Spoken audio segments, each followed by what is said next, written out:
Hey everybody, welcome back to Candlelight Stroll, where we profile paranormal hotspots here in the Midwest. And as always, we're your hosts, Marcus D. and Vic Whateley. And get settled in, guys, because today we have a real divisive case. The Loveland Frogmen. Our first encounter with the Loveland Frogmen come to us from May of 1955, when a businessman traveling near the Loveland area, late at night, ran into three erect stand-in, 3 to 4 foot tall, frog-like entities. As he approached closer to confirm what he is actually seeing, one of the entities pulled out a wand-like device, pointed at him, and started firing sparks into the air. The businessman quickly made a retreat back to his vehicle and hightailed it out of there. Our next report comes to us from March 3rd, 1972. At 1 a.m., a police officer traveling along Riverside Drive in the Loveland area reported seeing a 3 to 4 foot tall, frog-like entity with leathery skin scurrying across the road. By his account, when he first sighted the creature, it was crouched down in a way resembling a frog, but quickly jumped to his feet and ran across the road, scaling the guardrail, and quickly running back down to the river. 2 weeks after that encounter, police officer Mark Matthews, while driving along a similar area late at night, encountered what he believed to be a dead animal in the road. He stopped his car to remove the animal, and as he approached, the creature sprung up, revealing itself to have a leathery hide and a frog-like head. He quickly pulled his gun and took a shot at the creature. He paused to look at him for a moment before it scaled the guardrail and disappeared into the night. Another interesting fact about this case is that it occurs the same year as several of the other cases we've discussed on this channel. For example, this occurs the same year as the Hopkinsville Goblins, the Green-Clawed Beast, and the Rio UFO crash.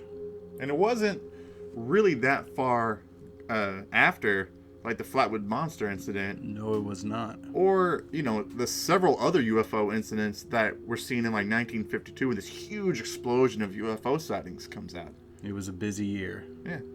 And if you guys want to hear any more about, say, the Flatwoods Monster, the Del Rio incident, or the Green-Clawed Beast, or the Hopkinsville Goblins, we've done videos on all of these topics, and you can check out the links below in the description to see them too. So one of the coolest things about the Loveland Frogmen story is from the first encounter that we see with this creature, with this, like, wand or rod-shaped thing shooting sparks out of it. My thoughts on that is I think these creatures may be appearing along roadsides because they're scavenging for anything they can find. If that's so, one of the things they may have found is a road flare. If they felt threatened, they may have felt that'd be a way of scaring off something, so they might have just sparked it up and tried to frighten something off. But you don't want to say frog wizard! Now, I'm not going to discount any possibilities out there, but I think we may be dealing with something a little more mundane than frog wizards. Wow, I did not think I would ever say that in the course of my life. But one of the things that I think that's interesting about it is everybody always seems to, like, think, oh, it's sparking. What was its intention for? Like, what was it supposed to be doing? Like, if you think about, like, our technology, when something sparks, it's not good. It's probably broke. What if these things were stranded and this was a device it was trying to use, but it just didn't work? It spat out and shot sparks out. So, like, maybe it had some other intention, but all it really got was sparks? Yeah, and if it's broke, this may be why you don't see it in other stories of people running into the Loveland Frogmen. Now, this case has also been plagued with its own set of setbacks, one of the things that makes this case particularly divisive. In August of 2016, there was a report of someone capturing the Loveland Frogmen while playing Pokemon Go, and they had the picture posted and everything, but this was confirmed to be a full-blown fake, wasn't it, Marcus? Yeah, I thought it was confirmed to be a Squirtle. Oh my God. Well, I'm just saying, yeah, it was a hoax. They tried to put up this footage, but it was really, like, dark, gray, and you really couldn't see anything in it, and it just turned out to be a hoax and not real.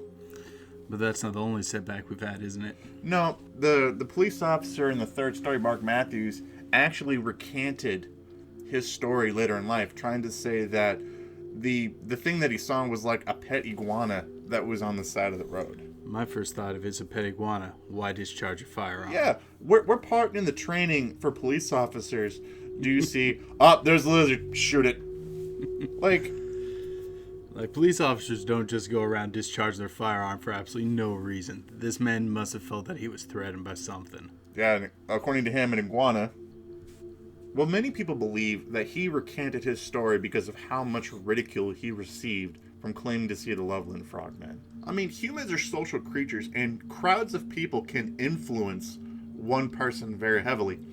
There was a study in which they took a person, put him in a room with people. They put two lines up on the board, one visibly shorter than the other. But the whole group of people who was in on it was claiming that the shorter line was actually longer. And they were trying to see if the person who was the subject of the study would go along with the crowd of people who are claiming something obviously false. So if you can have this much influence on a person to make this kind of a statement, I mean, it begs to maybe say there's something too. Maybe he had received so much flack from people saying, no, you didn't see something, that either he just started believing it or he just changed the story to not be ridiculed by society. But Vic, we don't bend to society, so what do you think it is? I think we might be dealing with an elusive form of humanoid. Something keeping to the wildernesses and the waterways, keeping far away from human society. Think about the times we're seeing them. We're mainly seeing them during the winter time. Well, during the winter time, supplies become scarce. During these points, they have to venture and begin scavenging for whatever they can find. While scavengers are around, they have to come across roadways, and that's where people are spotting them. I think that a lot of these times that they're being spotted, these are just parties looking for supplies. And that's why they may have come across the flare or the spark and wand. But Marcus, what are your thoughts? I think if the Loveland Frogmen are real entities, I think they're aliens that have crash landed on Earth and got stranded here. The reason for this is because there are several reports of UFO sightings between 1952 to 1955, and several of them involving UFOs crashing here on Earth. Much of the encounters with the Loveland Frogmen sound like things that have been stranded here. There's broken technology. There's less of them over time, eventually to the point where you don't see any legit reports of them after the 1970s.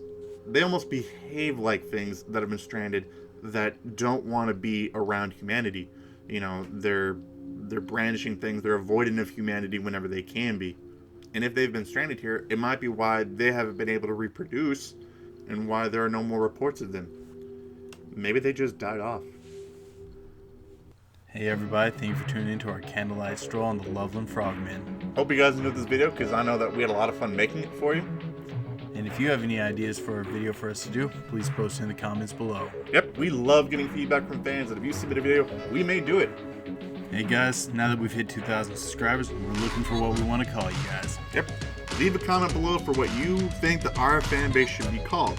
We're going to take the top suggestions and make a poll so everybody can vote on what our fan base should be called. But don't forget, keep believing. Because we'll keep listening.